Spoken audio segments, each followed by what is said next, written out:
आज की क्लास में हम बात करेंगे कुछ इन टॉपिक्स पे जो कि चार्ट से रिलेटेड रहेंगे। तो आज मैं आपको चार्ट के बारे में बताने वाला हूँ कि एमएस एक्सेल में हम चार्ट का यूज़ कैसे कर सकते हैं, किस तरीके से हम चार्ट को डिलीट कर सकते हैं, किस तरीके से हम चार्ट को प्रिंट कर सकते हैं, डिफरेंट टाइप ऑफ चार्ट्स यानी कितने टाइप के चार्ट्स होते हैं, चार्ट्स में कौन कौन से पार्ट्स यूज़ किए जाते हैं और किस तरीके से हम विजार्ड का यूज़ करके चार्ट को यूज़ कर सकते हैं। तो सिंपली मैं क्या करने वाला हूँ, एक्सेल पे मैंने डाटा ऑलरेडी बना के रखा हुआ है। ये कुछ डेटा मैंने बनाया हुआ है जिसमें कुछ स्टूडेंट्स के नेम है और उनका टोटल तक है, ठीक है। क्योंकि चार्ट्स ऐसे होते हैं जिनको वैल्यूज़ की आवश्यकता होती है। वैल्यू अगर आप नहीं दोगे तो वो अपना जो काम है वो नहीं कर पाएंगे। फॉर एग्जांपल मैंने मान लिया कॉलम चार्ट लिया, अगर मैं वैल्यू ना दूँ तो जो कॉलम है वो बन ही नहीं पाएगा। तो इसलिए यहाँ मैंने कुछ ऐसे ऑप्शंस लिए हैं जिसमें वैल्यू रहेगी और गाइडेंस के लिए उनके नेम वगैरह ये सब रहेंगे।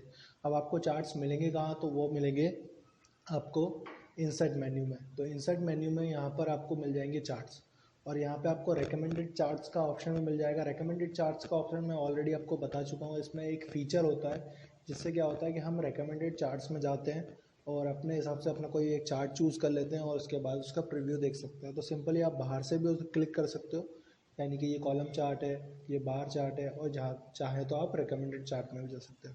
तो जैसे मैं रिकमेंडेड चार्ट में आ गया, तो फॉर एग्जांपल ये यहाँ पर रिकमेंडेड चार्ट है, तो यहाँ पे एक कॉलम चार्ट रिकमेंड कर रहा है, ठीक है। कॉलम चार्ट रिकमेंड कर रहा है तो मैं इसमें से ये वाला चार्ट चूज़ कर लेता हूँ, ठीक है। और यहाँ पर मैं कर दे रहा हूँ ओके। तो ये देखिए कुछ चार्ट ऐसा आ गया। अब सिंपल ये किस तरीके से आ रहा है, तो ये आ रहा है नेम वाइज, ठीक है। इन्होंने नेम को ध्यान दिया है और इन्होंने वैल्यूज़ को ध्यान दिया है। और जैसे ही आप चार्ट ऑन कर रखते हो या फिर कर्सर आपका रहेगा चार्ट पे, तो एक पॉपअप मेन्यू ओपन हो जाएगा डिज़ाइन एंड फॉर्मेट नाम का, जो कि चार्ट्स टूल में रहता है। तो सिंपली मैं आपको बताने वाला हूँ यहाँ पर, जैसा कि मैंने आपको पहले ही बोला था, फॉर्मेट मेन्यू में ज़्यादा कुछ चेंज नहीं होता है। इमेज, शेप आदि के लिए फॉर्मेट मेन्यू एक जैसा ही होता है। इसलिए मैं आपको यहाँ पर पहले डिज़ाइन मेन्यू बताने वाला। तो डिज़ाइन मेन्यू में जो चार्ट एलिमेंट्स का यूज़ करते हैं वो कौन कौन से होते हैं, यहाँ पर आपको वन बाय वन देख के मैं बताता हूँ। देखिए, तो ये प्राइमरी एक्सेस है, ठीक है, हॉरिजॉन्टल एंड वर्टिकल। तो इसके द्वारा आप यहाँ पे ये देख सकते हो कि देखिए यहाँ पर मुझे ये दिखा रहा है कि यहाँ पे वैल्यू कितनी जा रही है। यहाँ पे मोर ऑप्शंस दिए हुए हैं, देखिए यहाँ से डेटा चला गया, अब यहाँ से डेटा दिखाई दे रहा है, ठीक है। अगर मोर ऑप्शंस में आप जाओगे तो मोर ऑप्शंस आपके पास मिल जाएगी, यहाँ पर एक पूरी फॉर्मेट एक्सेस खुल जाएगी, ठीक है। आप अपने हिसाब से इसको सेटल कर सकते हो, ठीक। इसके बाद नेक्स्ट है यहाँ पे एक्सेस टाइटल। एक्सेस टाइटल में यहाँ पे आप टाइटल दे सकते हो कि एक्सेस टाइटल में आप क्या टाइटल देना चाह रहे हो, ठीक है। अगर प्राइमरी रखोगे तो यहाँ पे एक्सेस टाइटल आ जाएगा हॉरिजॉन्टल और ये वर्टिकल, ठीक है। तो ये सिंपली एक्सेस टाइटल के लिए। अब उसके बाद चार्ट टाइटल नन कर दोगे, खाली हो जाएगा। अब चार्ट सेंटर्ड ओवरले, तो यहाँ पे आप चार्ट का टाइटल दे सकते हो, ठीक है। फॉर एग्जांपल मैं यहाँ पे लिख देता हूँ मार्कशीट,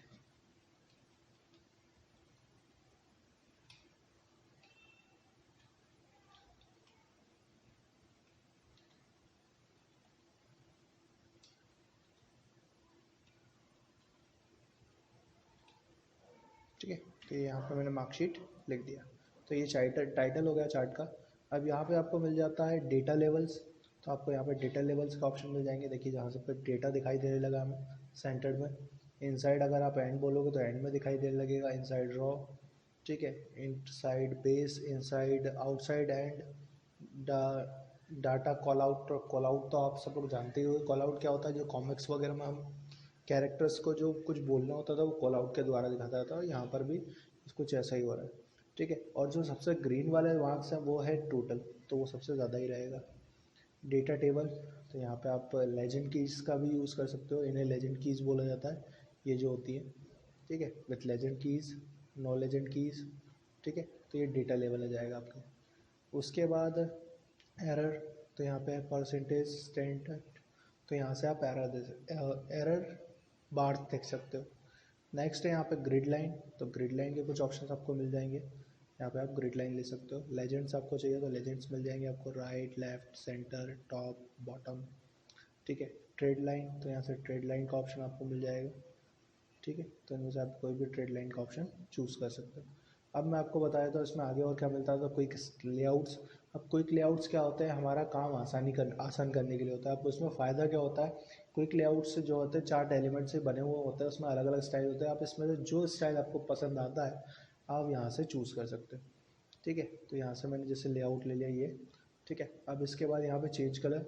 याद रखिएगा पहले कलर में आपको वैरायटी देखने को मिलेगी, अगर आप दूसरे कलर में जाते हो तो फिर आपको वैरायटी देखने को नहीं मिलेगी, क्योंकि यहाँ पे डार्क लाइट का ही कॉम्बिनेशन चलता रहता है। इसके बाद यहाँ पे देखिए आपको चार्ट स्टाइल मिल जाएगा यहाँ पे। ठीक है, तो ये पूरा फॉर्मेट मेन्यू चार्ट के लिए है। अब यहाँ पे स्विच रो, स्विच कॉलम। ठीक है, ये देखिए स्विच रो, स्विच कॉलम। तो यहाँ से आप स्विच कर सकते हो। सिलेक्टेड डेटा, अपने डेटा कितना सेलेक्ट किया वो भी आप यहाँ से देख सकते हो। ठीक है, किसी डेटा को अगर रिमूव करना है तो वो भी आप यहाँ से कर सकते हो। अब चेंज है चार्ट टाइप, अगर आपको चार्ट का टाइप चेंज करना है तो दूसरा मैं आपको बताया था, जैसे लाइन चार्ट होता है, यहाँ पे लाइन चार्ट ले लिया मैंने। ठीक है, तो ये लाइन चार्ट। और कितने टाइप के चार्ट होते हैं वो भी मैं आपको बता देता हूँ। Column chart, line chart, pie chart, bar chart. ठीक है, area chart, X Y scatter. ठीक है, स्टॉक चार्ट। इसके लिए हमें अलग तरह की जो विंडो बनाए थे, स्टॉक से रिलेटेड हमें कुछ बनाना पड़ता है। ठीक है, इसके बाद सरफेस। ठीक है, यहाँ पर रेडार और कॉम्बो। ज़्यादा जो चलने वाला चार्ट है वो है कॉलम चार्ट। रेकमेंड भी हमें यही कर रहा था, क्योंकि हमारा डेटा जो था उसके हिसाब से वो हमें रेकमेंड कर रहा था। ठीक है, अगर आप अलग टाइप का डेटा बनाओगे तो उसके हिसाब से वो आपको रेकमेंड करेगा। नेक्स्ट ऑप्शन है मूव चार्ट। अब मूव चार्ट क्या करता है, सिंपली अगर आपको चार्ट को एज अ ऑब्जेक्ट नहीं रखना है, ठीक है, अगर आपको एज अ ऑब्जेक्ट नहीं रखना है, इसे भी एज अ ऑब्जेक्ट रखा हुआ है। अगर आप चाहते हो कि चार्ट अपनी एक नई शीट बनाए तो यहाँ पर आप ओके कर दीजिए। देखिए एक नई शीट पे आपका चार्ट आ जाएगा, और इसको प्रिंट करना भी आसान है। कंट्रोल के साथ आपको सिर्फ पी दबाना है। ठीक है, इससे मैं बना देता हूँ, यहाँ पे कंट्रोल के साथ मैं पी कर देता हूँ उसको, या फिर यहाँ से प्रिंट कर देता हूँ। ये देखिए आराम से आप चार्ट को प्रिंट कर सकते हैं। ठीक है, अब बात ये आती है कि उसकी ज़रूरत क्या है। अगर हमें एज अ ऑब्जेक्ट ही बना के रखना हो तो एज अ ऑब्जेक्ट बना के रखिए। अगर आप चाहते हो कि एज अ शीट आए तो आप एज अ शीट भी रख सकते हो उसको। ठीक है, तो यहाँ से वापस अगर आपको जैसे लेके जाना है तो आप वापस लेके जा सकते हो एज अ और एज अ ऑब्जेक्ट। ठीक है, अब आपके पास शीट का एक ही ऑप्शन है। अगर एक से ज़्यादा शीट होती है मेरे पास तो मैं 2 पे, 3 पे या 4 पे किसी भी शीट पे इसको मूव करवा सकता था।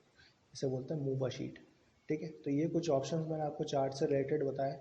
अब मैं आपको बताने जा रहा हूँ कि चार्ट को डिलीट कैसे किया जाता है। चार्ट को डिलीट करने के लिए हमें क्या करना होता है, सिंपली यहाँ पर जो कर्सर आपका रखा हुआ है आपको यहाँ पर रखना है कर्सर, देन उसके बाद डिलीट बटन प्रेस कर देना। ठीक है, कर्सर रखने के बाद डिलीट बटन प्रेस कर देना है, तो जो चार्ट है वो डिलीट हो जाएगा कुछ इस तरीके से। ठीक है, तो यहाँ पर मैंने आपको कुछ चार्ट बताया, नेक्स्ट क्लास में मैं आपको इसके आगे बताऊँगा।